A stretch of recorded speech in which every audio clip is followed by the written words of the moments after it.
दे दें और जो भी कर्मचारी हैं उनको भी उन्हें सौंपे, उनकी तनख्वाह, उनके बच्चों का पालन भी वही करें और बच्चों को भी वही जवाब दें। हम तो छूट जाएंगे, आज़ाद हो जाएंगे। हम जो बिना तनख्वाह के काम करते हैं उससे छुट्टी मिलेगी 8 साल में जो किया है। हम जो साल का 1 करोड़ मैचिंग कंट्रीब्यूशन देते हैं डोनर्स को मैच करने के लिए, वो बच जाएगा।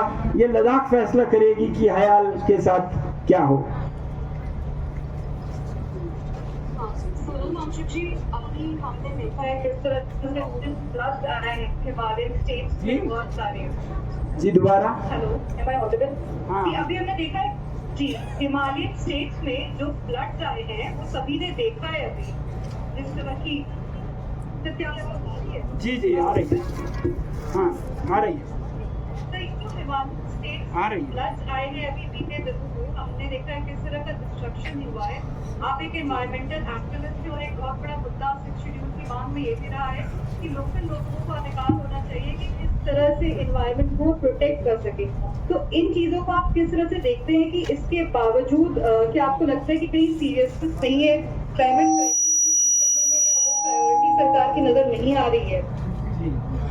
हालांकि लद्दाख के लोगों को लद्दाख के संरक्षण की मांग सबसे सर्वोपरि है, मगर एक पर्यावरण विज्ञ के नाते, एनवायरमेंटलिस्ट के नाते मैं हमेशा ये कहता हूँ कि ये सिर्फ लद्दाख का मसला नहीं है, ये पूरे हिमालय का है जो संवेदनशील है। लद्दाख में जैसे संरक्षण चाहिए वैसे ही हिमाचल में चाहिए, उत्तराखंड में चाहिए, सिक्किम में चाहिए। इन संवेदनशील नाजुक इलाकों में स्थानीय लोगों को विशेष अधिकार होने चाहिए, जैसे 6वें शेड्यूल में है, कि वो संभालें इसे, वो स्टीवर्ड्स बने। कोई 10 साल का बिजनेस प्लान लेके आके इसे निचोड़ के इन लोगों पे फेंक के ना जाए और उसका खामियाजा स्थानीय लोग बरते रहें। स्थानीय लोगों को सिर्फ मिलता है बाढ़ और आपातकाल, तो उनसे फैसला लेके ही ऐसा करने का इजाजत हो, ऐसा उनको भागीदारी दिया जाए। हम पूरे हिमालय के लिए भी कहते हैं जितना हम लद्दाख के लिए कहते हैं।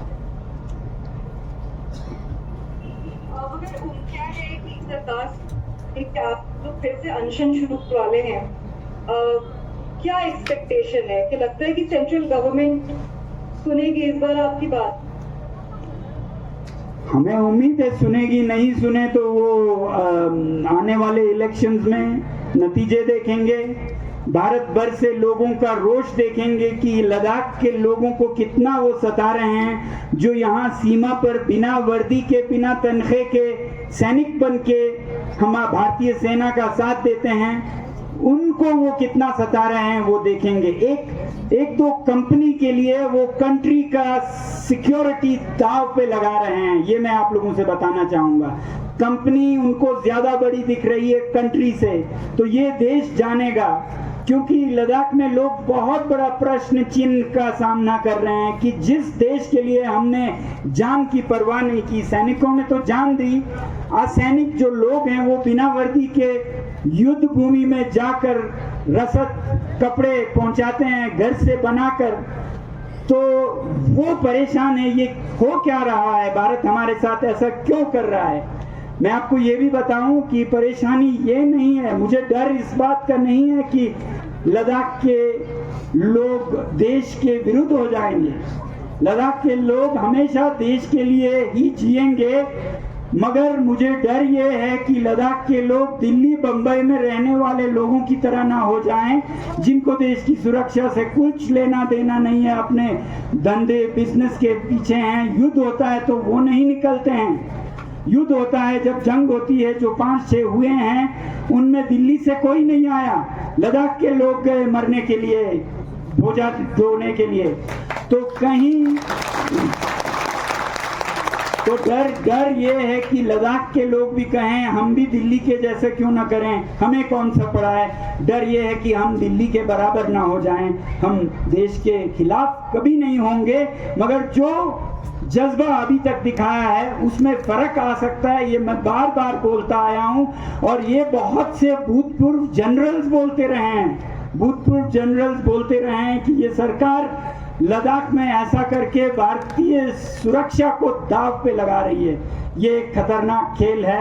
एक कंपनी के लिए आप एक कंट्री को दांव पे न लगाएं।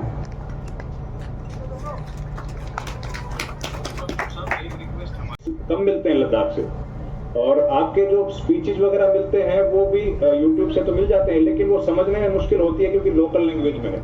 तो हमारा रिक्वेस्ट ये है कि जो प्रेस रिलीज आप जारी करें वो अंग्रेजी और हिंदी में भी जारी कर दें, या एक हमारा कोई जर्नलिस्ट का एक ग्रुप बना दीजिए ताकि अपडेट्स हम लोगों को मिलते रहे।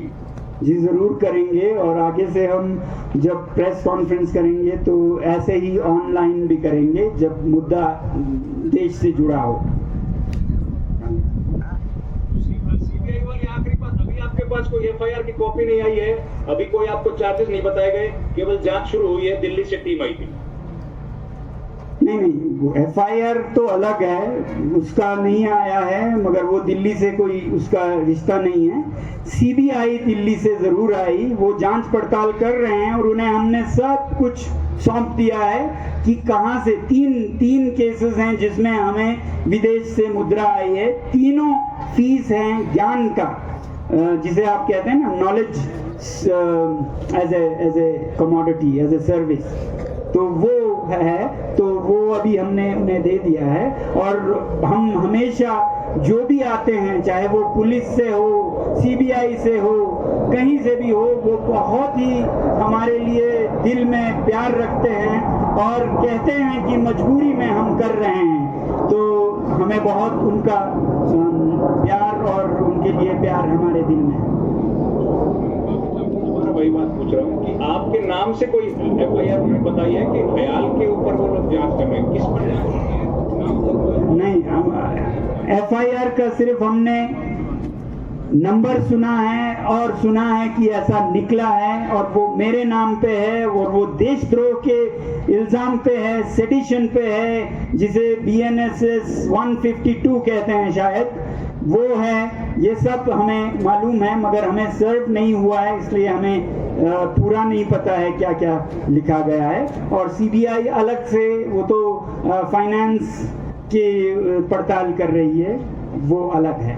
और इनकम टैक्स के समन्स हैं, वो जम्मू से इनकम टैक्स के ऑफिसर्स मांग रहे हैं, उन्हें हम पूरा दे रहे हैं सहयोग, और सब बहुत जी। सीबीआई जो जांच कर रही है उसकी भी जानकारी आपके पास नहीं है कि वो क्या जांच कर रही है? नहीं, उसका जांच का पूरा है, हमारे पास लेटर है। वो बाज़ाब्ता दफ्तर में विनम्रता से एक पत्र लेके आए जिसमें ये लिखा है कि मिनिस्ट्री ऑफ होम अफेयर्स के शिकायत पर हम आए हैं, और शिकायत ये है कि आपने विदेशी मुद्रा लिया है, तो उसके लिए हमें आप सारे हिसाब किताब दीजिए, और कहां से आया, क्या आया, किस पे खर्चा, सब बताइए। ये उनका पत्र है, तो उसका हमने जवाब दिया है। जैसा मैंने कहा, वो ज्ञान की दक्षिणा थी।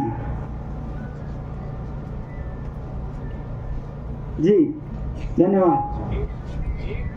मैंने आपसे पहले रिक्वेस्ट की थी, आपका मैं एक डिटेल इंटरव्यू करना चाहता हूँ, किसी वक्त थोड़ा सा टाइम निकालें उसके लिए। वो अलग से आप बात कीजिएगा हमारे ऑफिस से, जहां से आपको ये लिंक आया उधर ही से बात करेंगे। बहुत बहुत धन्यवाद आप लोगों का, आप हमारी आवाज बनी है कि सच्चाई के साथ कैसे इम्तिहान हो रहे हैं इस सीमा पर, वो आप देश तक पहुंचाइए, यही आशा है। और लद्दाख के सभी लोग आपको धन्यवाद कर रहे हैं। मैं आपको ये कैमरा को करके दिखाना चाहूँगा, 1 मिनट। या झाड़क वाले